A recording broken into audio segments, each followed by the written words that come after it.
मेघमाଳାରେ ଶୀଘ୍ର ଆସୁଥିବା ଆମମାନଙ୍କର ପ୍ରଭୁ ଯୀଶୁଖ୍ରୀଷ୍ଟଙ୍କ ପବିତ୍ର ଓ ବହୁମୂଲ୍ୟ ନାମରେ ନିର୍ମଳ ଖରା ୟୁଟ୍ୟୁବ୍ ଚ୍ୟାନେଲରେ ଆପଣ ସମସ୍ତଙ୍କୁ ପୁନର୍ବାର ସ୍ୱାଗତ କରେ। ପ୍ରତିଦିନ ପ୍ରତି ପ୍ରଭାତ ପରମେଶ୍ୱର ଆମମାନଙ୍କୁ ଏହି ଅନଲାଇନ୍ ସେବା କାର୍ଯ୍ୟ ମାଧ୍ୟମରେ ଜଡ଼ିତ ହୋଇ ପ୍ରଭୁଙ୍କ ବାକ୍ୟ ଦ୍ୱାରା ଉତ୍ସାହିତ ହେବା ପାଇଁ ସେ ଅତି ସୁନ୍ଦର ସୁବର୍ଣ୍ଣ ସୁଯୋଗ ଦେଇଛନ୍ତି। ପ୍ରଭୁଙ୍କୁ ଧନ୍ୟବାଦ ଦିଏ, ପ୍ରଭୁଙ୍କର ଗୌରବ ଓ ପ୍ରଶଂସା କରେ। ପ୍ରିୟ ପ୍ରଭୁଙ୍କ ଲୋକମାନେ, ଆସନ୍ତୁ ଆଜି ପୁନର୍ବାର ପ୍ରଭୁ ଯେଉଁ ନୂତନ ପ୍ରସଙ୍ଗ ଆମମାନଙ୍କ ନିକଟରେ ଦେଇଛନ୍ତି ସେହି ପ୍ରସଙ୍ଗ ଉପରେ ଆମେ ଅଳ୍ପ ସମୟ କଥାବାର୍ତ୍ତା ହେବା। ଆଜିର ପ୍ରସଙ୍ଗଟି ଏହି ପ୍ରକାର ଅଟେ, ଶୟତାନକୁ କାହିଁକି ପୁରାତନ ନାଗ ବୋଲି କୁହାଯାଏ। ଏ ବିଷୟରେ ଆମେ ଅଳ୍ପ ସମୟ ଧରି ଆଲୋଚନା କରିବା। ଆସନ୍ତୁ ଗୋଟିଏ ବାକ୍ୟ ପଢ଼ିବା। ପ୍ରକାଶିତ ପୁସ୍ତକ 12 ଅଧ୍ୟାୟର 9 ପଦରେ, ସେଥିରେ ସର୍ବଜଗତର ପ୍ରବଞ୍ଚକ ଦିଆବଳ ଓ ଶୟତାନ ନାମରେ ଖ୍ୟାତ ଯେ ପ୍ରକାଣ୍ଡ ସର୍ପ, ସେହି ପୁରାତନ ନାଗ, ସେ ଆପଣା ଦୂତମାନଙ୍କ ସହିତ ପୃଥିବୀରେ ନିକ୍ଷିପ୍ତ ହେଲା। ଏହି ସ୍ଥାନରେ ଶୟତାନର ବିଭିନ୍ନ ପ୍ରକାର ନାମ ଦିଆଯାଇଛି। ଗୋଟିଏ ହେଲା ସର୍ବଜଗତର ପ୍ରବଞ୍ଚକ ଦିଆବଳ, ଶୟତାନ ନାମରେ ଖ୍ୟାତ ପ୍ରକାଣ୍ଡ ସର୍ପ ଆଉ ପୁରାତନ ନାଗ। ବିଭିନ୍ନ ପ୍ରକାର ନାମ ଶୈତାନକୁ ଦିଆଯାଇଛି। ମାତ୍ର ଆମେ ଗୋଟିଏ ନାମ ବିଷୟରେ, ଶୈତାନର ଗୋଟିଏ ନାମ ହେଲା ପୁରାତନ ନାଗ, ପୁରୁଣା ନାଗ। ପୁରାତନ ନାଗ ବୋଲି ତାକୁ କାହିଁକି କୁହାଯାଉଛି? ଏଥିପାଇଁ କୁହାଯାଉଛି ଯେ ଆରମ୍ଭ ସମୟରେ ସେ ଯାହା କରୁଥିଲା ଏବେ ମଧ୍ୟ ସେ ତାହା ହିଁ କରୁଛି। ଟିକିଏ ହେଲେ ମଧ୍ୟ ସେ ବଦଳି ନାହିଁ। ସବୁ ବିଷୟ ଧୀରେ ଧୀରେ ବଦଳୁଛି, ମାତ୍ର ଶୟତାନ ସେ ବଦଳି ନାହିଁ। ସୃଷ୍ଟିର ଆରମ୍ଭରେ ସେ ଯେଉଁ ପ୍ରକାର ଥିଲା, ଏବେ ମଧ୍ୟ ତାର ସ୍ୱଭାବ ସେ ସମାନ ହିଁ ଅଛି। ସୃଷ୍ଟିର ଆରମ୍ଭରେ ସେ ମିଛ କଥା କହୁଥିଲା, ଆଉ ଏବେ ମଧ୍ୟ ସେ ମିଛ କଥା କହୁଛି। ଆଉ ସେ କେବଳ ମିଛ କଥା କହୁଛି ତାହା ନୁହେଁ, ସେ ସମସ୍ତ ମିଥ୍ୟାବାଦୀ ମାନଙ୍କର ପିତା ମଧ୍ୟ ଅଟେ। ପ୍ରାରମ୍ଭରେ ହବାଙ୍କ ନିକଟକୁ ଯାଇ ସେ ମିଛ କଥା କହିଲା, ତୁମେ ଏଇ ଗଛର ଫଳ ଖାଇବ ବୋଲି କହିଲେ ତୁମେ କୌଣସି ପ୍ରକାର ଭାବରେ ତୁମେ ମରିବ ନାହିଁ। ଆଉ ପରମେଶ୍ୱର ଜାଣନ୍ତି ଯେ ପରମେଶ୍ୱରଙ୍କ ତୁଲ୍ୟ ତୁମେ ହେଇଯିବ।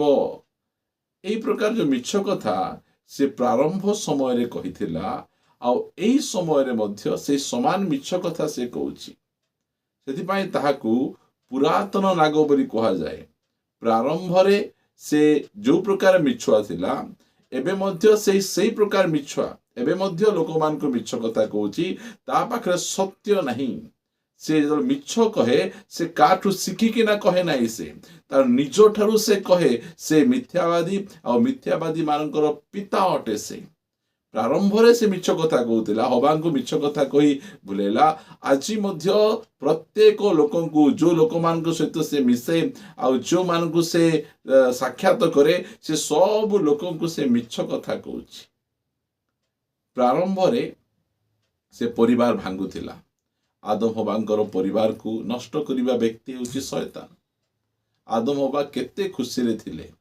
ଯେଉଁ ସମୟରେ ଆଦମକୁ ଘୋର ନିଦ୍ରାଗତ କରି ପରମେଶ୍ୱର ତାଙ୍କର ପଞ୍ଜରାକୁ ନେଇ ହବାଙ୍କୁ ତିଆରି କରି ତାଙ୍କ ନିକଟକୁ ଆଣିଲେ, ସେହି ସମୟରେ ଆଦମଙ୍କର ଖୁସି ଆନନ୍ଦର ସୀମା ନାହିଁ। ସେ କହିଲେ, ଏଥର ହେଲା, ଏ ମୋହର ଅସ୍ଥିର ଅସ୍ଥି, ଏ ମୋହର ମାଂସର ମାଂସ, ଏ ନର ଠାରୁ ନିତ, ଏଥିପାଇଁ ଏହାଙ୍କ ନାମ ନାରୀ। ସେମାନେ କେତେ ଖୁସି ଓ ଆନନ୍ଦରେ ଥିଲେ।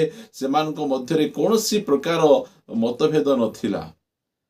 ମାତ୍ର ଯେଉଁ ସମୟରେ ଶୟତାନ ସେମାନଙ୍କ ଭିତରେ ପ୍ରବେଶ କରିଛି, କାହିଁକି ପ୍ରବେଶ କରିଛି? ପରିବାରକୁ ଭାଙ୍ଗିବା ପାଇଁ। ଆଦି ପୁସ୍ତକ 1 ଅଧ୍ୟାୟରେ ଶୟତାନ ନାହିଁ, ବା ଶୟତାନ ବିଷୟରେ ଲେଖାଯାଉନାହିଁ।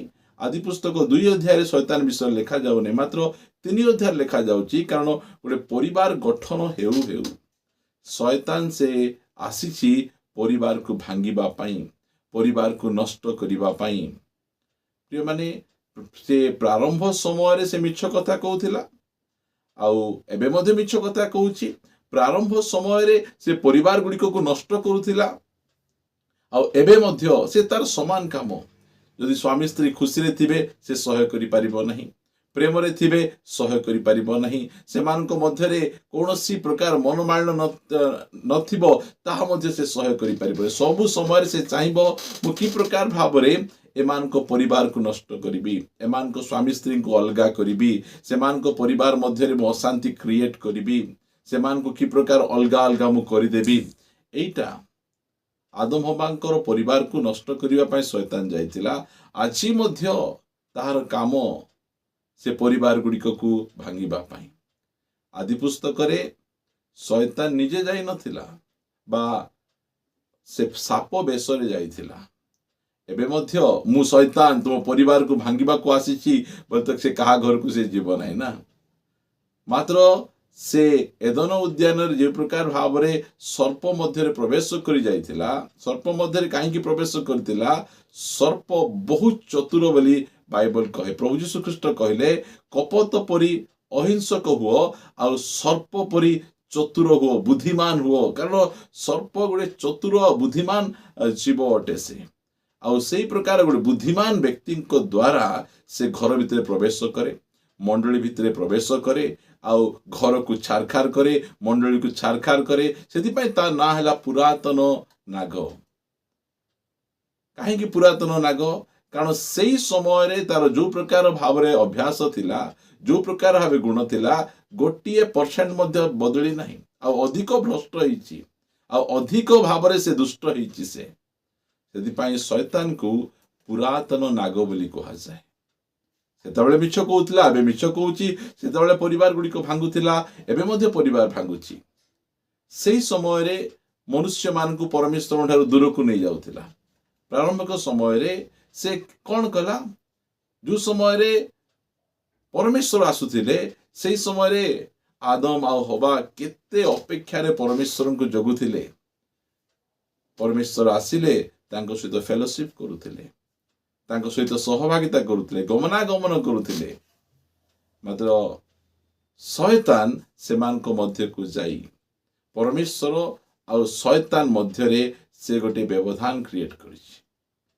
एबे आउ परमेश्वर आसिले आदम हवा आगो परी परमेश्वर सहित मिसिबा पई जाउ नाहंती लुचुचंती आगरे प्रार्थना एते भलो लागुथिला सहभागिता एते भल लागुथिला मीटिंग एते भल लागुथिला एबे लुचुचंती काहे की कारण से शैतान से काम करिछि प्रारंभ रे से सेटा करूथिला परमेश्वरन को ठारू मनुष्य मान को अलगा करि देबा दूर को करि देबा तार काम थिला एबे मध्य से समान काम करूछि आ एबे से निजे मु शैतान बोली से आसी करू नाही सेते बेले मध्य से कोनसी गोटिए प्राणी भितरे प्रवेश करी सर्प भितरे प्रवेश करी मनुष्य मान को सेही प्रकार से कला एबे मध्य से विभिन्न प्रकार रूप रे कारण बाइबल आमान को कहे जदि आमाने पढ़िबा द्वितीय कोरिन्थीय पुस्तक 11 अध्याय लिखा जाए 14 पद आउ एहा आश्चर्य नुहे कारण शैतान निजे दीप्तिमय दूतर बेश धारण करे अतएव यदि ताहार सेवक माने मध्य धार्मिकतार सेवक मानक बेश धारण करती तेबे ताहार तो बड़ विषय नुहे सेमानक शेष दशा सेमानक कर्म अनुसार हेबे बा हेबो घटिबो प्रिय माने शैतान एबे मध्य विभिन्न प्रकार सेवक बेश विभिन्न प्रकार दीप्तिमय दूतर बेश धारण करी आसी मिछ कहूची परिवार रे अशांति क्रिएट करूची आ मनुष्य मानकु परमेश्वर ठारू दूर को नहीं जाउची सेति पई ताहाकु पुरातन नाग बोली कहा जाए से प्रारंभ रे जो प्रकार थिला आ वर्तमान मध्य से प्रकार आ अनंत काल जाय से प्रकार थिबो तार परिवर्तन हेबो नाही मात्र आपण केबे बदलिबे आपण को परिवर्तन केबे हेबो आपण केबे पाप करिबाट छाड़िबे शैतान बदलिबो नाही मात्र मनुष्य बदलिबे परमेश्वर बदलिबे नै से अपरिवर्तनीय परमेश्वर से मात्र आमे धीरे धीरे धीरे आमे बदलिबार आवश्यक रहिछि धीरे धीरे धीरे आमे पाप को छाड़िबार आवश्यक रहिछि मंदता को छाड़िबार आवश्यक रहिछि प्रार्थनामय जीवन रे बढ़िबार अछि वाक्य ध्यान जीवन रे हमको बढ़िबा को पड़िबो प्रिय माने प्रभुंकर दया अनुग्रह रे परमेश्वर आम सहित कथा होचंती शैतान को पुरातन नाग बोली कहीं कहा जाए से समय रे मध्य से जे प्रकार थिला एबे मध्य से प्रकार आपण केबे बदलिबे आपण परमेश्वर को संतान ताहाले आपणको बदलिबाको पड़िबो, आपणको परिवर्तन हेबाको पड़िबो।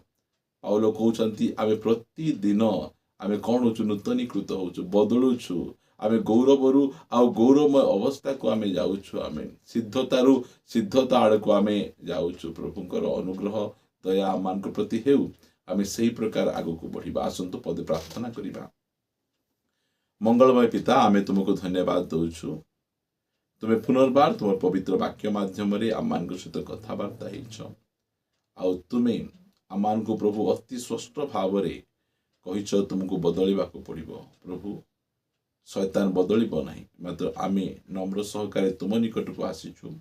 आम जीवन रे जो जो क्षेत्र रे परिवर्तन आवश्यक रही से सब क्षेत्र रे यीशुଙ୍କ नाम रे तुमे परिवर्तन कर। आमे तुमको संपूर्ण स्वाधीनता दउछु आम जीवन रे, तुमे संपूर्ण भाव रे आम जीवन रे परिवर्तन करी तुमे गौरव पाओ। प्रभु प्रार्थना शुणिछ, धन्यवाद दे प्रार्थना शीघ्र आसुथिबा प्रभु जीशु ख्रीष्टଙ୍କ नाम रे मागुअछि, आमेन। समस्त नमस्कार, प्रेज द लॉर्ड। प्रभु समस्त को प्रचुर भाव आशीर्वाद करंतु। God bless you.